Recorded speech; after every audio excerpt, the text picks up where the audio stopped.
Good morning, Radhe Radhe, जय श्री कृष्ण। तो आज अपन पढ़ेंगे मध्य प्रदेश का प्राचीन इतिहास, जिसमें हमने पुरा पाषाण कालीन मतलब जो पुरा पाषाण पुराना युग है उसको ऑलरेडी कवर आउट कर लिया है। अब अपन पढ़ेंगे जो पुरा पाषाण कालीन युग में हमने पढ़ा था कि 1865 में जॉन जो ब्लॉक थे, जॉन लॉग, उन्होंने दिया था कि क्वार्टाइट से जो बने पत्थर होते थे उसके औजार मिलते थे। और ये जो लेक्चर है बेसिकली आपका साइंटिफिक ऑफिशियल MPPSC के लिए रहेगा, पेपर 1 के लिए। तो आपको कंटिन्यूस लेक्चर में बने रहना है। तो इसमें अपन मध्य पाषाण काल युग, जो मध्य पाषाण युग है, उसको पढ़ेंगे। तो सबसे पहले जैसे मैंने इसके पहले आपको पुरा पाषाण कालीन प्रागैतिहासिक काल भी बताया था कि क्या कैसे है, कहाँ पे किस चीज़ के अवशेष मिले थे। और मध्य प्रदेश में पूरा जो पाषाण काल स्थल है वो कहाँ कहाँ है, नर्मदा घाटी में क्या क्या मिला है। ठीक है, तो अब आएंगे अपन मध्य पाषाण काल युग में। तो मध्य पाषाण काल युग की बात करें तो यहाँ पे मैं थोड़ा सा कलर ब्रश लेके चलती हूँ ताकि आपको पॉइंट आउट करते चलूँ, आप नोट डाउन करते चलना। ओके, तो यहाँ पे ग्रीक शब्द के व्युत्पन्न है, जैसे मेसो और लिथिक। जो मध्य पाषाण काल युग है वो आपका मेसो और लिथिक, जिसको आप मध्य पाषाण युग कहते हैं। इसमें क्या थे, होलोशीन युग के थे। मतलब मध्य पाषाण काल जो युग है उसमें होलोशीन युग के थे। उसमें पालतू सबसे पहले अगर किसी जानवर को बनाया गया था तो वो था कुत्ते को, जंगली जानवर का पूर्वज बनाया गया था। राइट, अब इसमें भेड़ बकरियां, मतलब जब से जो आम है वो पालतू जानवर हो गए थे, भेड़ बकरियां ये सबको पालतू जानवर बनाया गया था।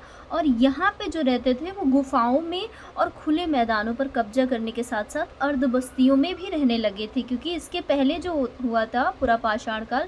तो अगर आपसे क्वेश्चन पूछेगा, मैं आपसे आप रिकॉल करना, पिछले लेक्चर में मैंने पढ़ाया था कि आग की खोज किस काल में हुई थी, तो आपको बताना पुरा पाषाण काल युग में आग की खोज हुई थी। लेकिन यहाँ पे जो होता है कि मध्य पाषाण काल युग मतलब जो युग था उसमें धीरे धीरे गुफाओं में भी रहने लगे थे, खेल के मैदान हुआ करते थे, मतलब धीरे धीरे अर्ध बस्तियों में लोग रहने लगे थे। तो ये काफ़ी ज़्यादा मतलब मोनेटाइज, लाइक आप कह सकते हैं कि काफ़ी ज़्यादा चीज़ें रिनोवेट हो चुकी थी पहले से।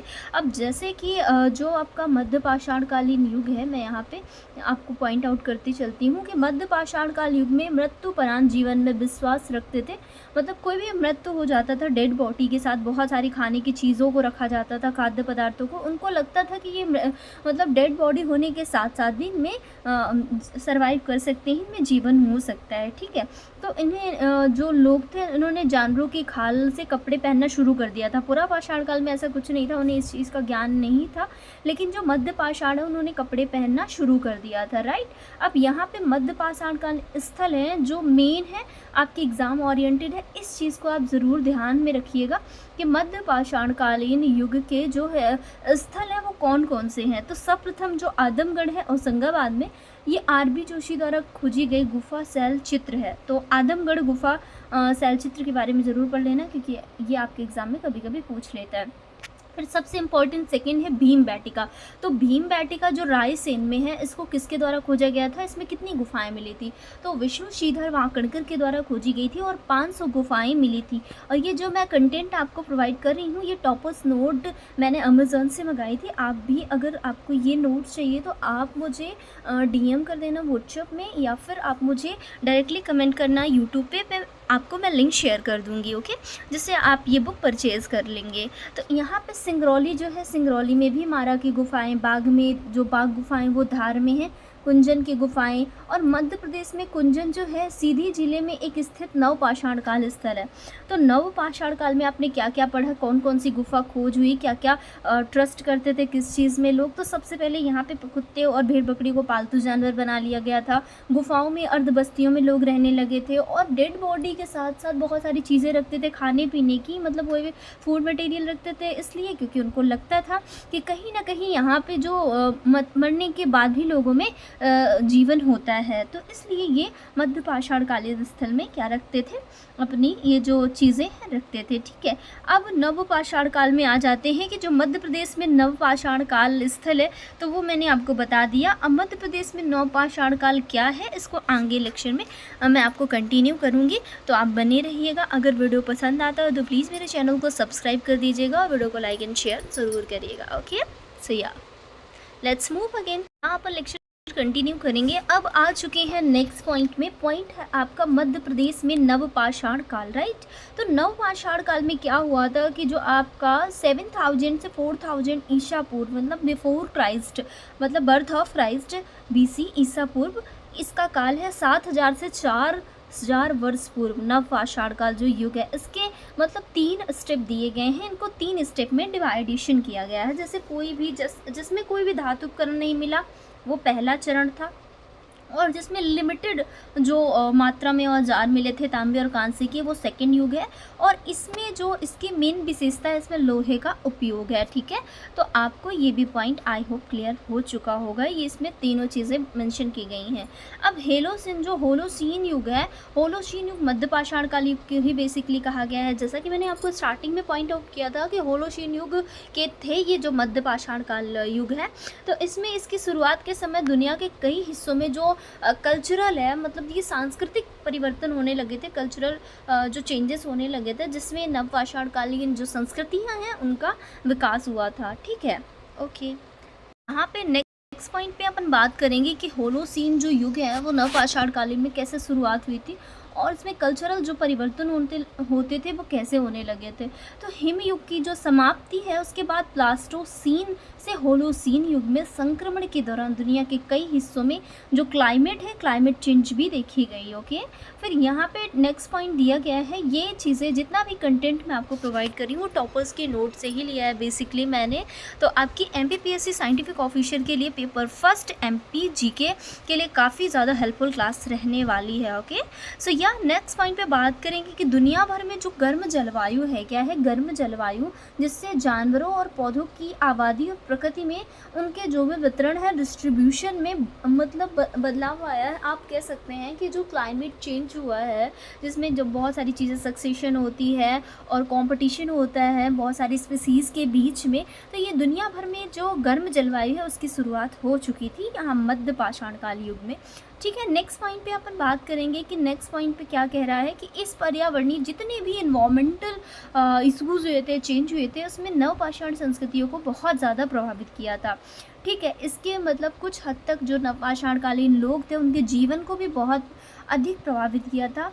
और नवपाषाण जो शब्द है ये ग्रीक शब्द नियो यानी कि नया अथवा लिथिक, लिथिक यानी इसका अर्थ है पत्थर, तो नए शब्द से बना है जिसका अर्थ है मतलब नया, और लिथिक का अर्थ है पत्थर।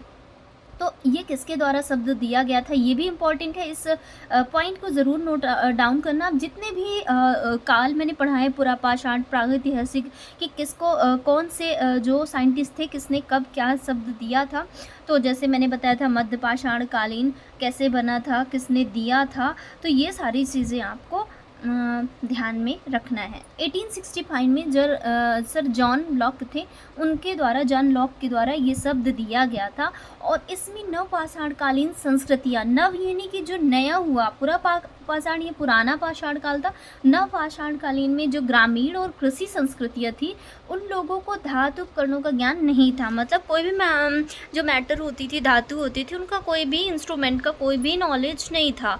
और वे पालिश किए गए पत्थर के औजारों, उपकरणों और मिट्टी के बर्तनों का उपयोग करते थे, यानी खुद से ही जो भी बनाते थे वो अपने से ही करते थे। अब इसमें क्या है कि जो मैंने पॉइंट बताया था आपको, इसको नोट डाउन कर लेना है।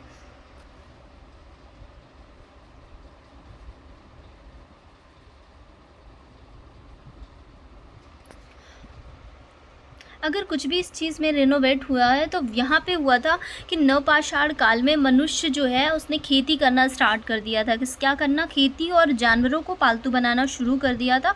और इसमें जो भी प्राकृतिक संसाधन उसका प्रभावी ढंग से मतलब इसको कंट्रोल में करना शुरू कर दिया था, इसको नियंत्रित कर लिया था। और खाद्य सुरक्षा में भी वृद्धि हुई थी, मतलब जीवन के बहुत सारे ऐसे तरीके हैं, सिस्टम्स हैं लाइफ जीने के लिए, बहुत सारी चीज़ें इन्होंने रिनोवेट की थी, जिससे मतलब इनको बहुत सारी चीज़ें देखने में चेंजेस आई थी, ठीक है। नवपाषाणकालीन सीधी में अगर बात करें तो कुंजन, और मतलब जो सीधी में जो कुंजन है वहाँ तांबे और कांसे के उपकरण मिले थे। इसके साथ मामा भांजा रॉक शेल्टर जो पचमढ़ी में है, हटाग्राम में, संग्रामपुर दामोह में है, तो यहाँ भी बहुत सारी चीज़ें मिली थी। अब मध्य प्रदेश में जो कांस्य युग है उसकी बात करेंगे तो आई होप आपको मध्य पाषाणकालीन युग समझ में आया होगा। So let's begin. To the next topic. So everyone आ चुके हैं मध्य प्रदेश के कांस्य युग में। तो अब यहाँ पे कांस्य युग की बात करेंगे कि इस समय के दौरान जो भी हुआ था, क्या हुआ था कि मध्य प्रदेश में जो भी हुआ था तो तांबे और कांस्य की, कांस्य युग यानी कांस्य जैसी धातु को आमतौर पर उपयोग किया जाने लगा था। ठीक है, ताम्र पाषाण काल जो स्थल थे बेसिकली इसमें क्या था, पत्थर और तांबा को स्थान दिया गया था। इस तांबे की धातुओं को मतलब सांस्कृतिक रूप में यूज़ किया जाने लगा था। उस समय अधिकतर लोग पहाड़ियों और नदियों के पास रहते थे। क्या कहाँ पे रहते थे? पहाड़ियों और नदियों के पास में रहते थे। तो ये आपका मध्य प्रदेश में कांस्य युग हो गया।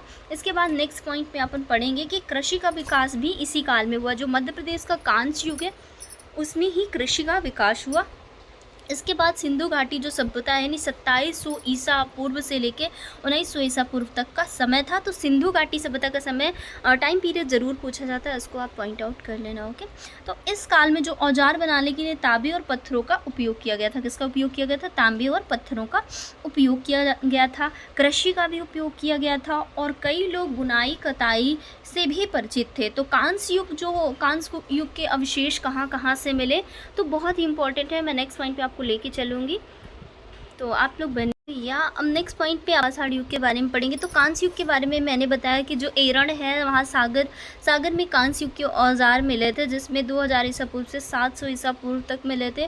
कायथा जो कि उज्जैन है इसमें कांस्य युगीन स्थल है। खेड़ी नुमा होशंगाबाद में है। फिर अकुरा जो है नागदा उज्जैन में है। महाकालेश्वर महेश्वर में नावदा टोली में भी मिले हैं कांस्य युगीन। और त्योंथर जो रीवा है और भरहुत यानी कि सतना में भी 3री और 4थी शताब्दी की शहरी सभ्यता मिली है। तो ये है मध्य प्रदेश का कांस्य युग। नेक्स्ट पॉइंट पे अपन ताम्र पाषाण युग के बारे में पढ़ेंगे। तो ये लेक्चर आपका बहुत ही ज़्यादा एग्ज़ाम ओरिएंटेड है। सो आज के लिए इतना ही, मिलती हूँ नेक्स्ट टॉपिक में। तब तक सब लोग अपना ख्याल रखें, खुश रहें, मस्त रहें और ऐसे कंटिन्यू स्टडी करते रहें। सो बाय बाय एवरीवन।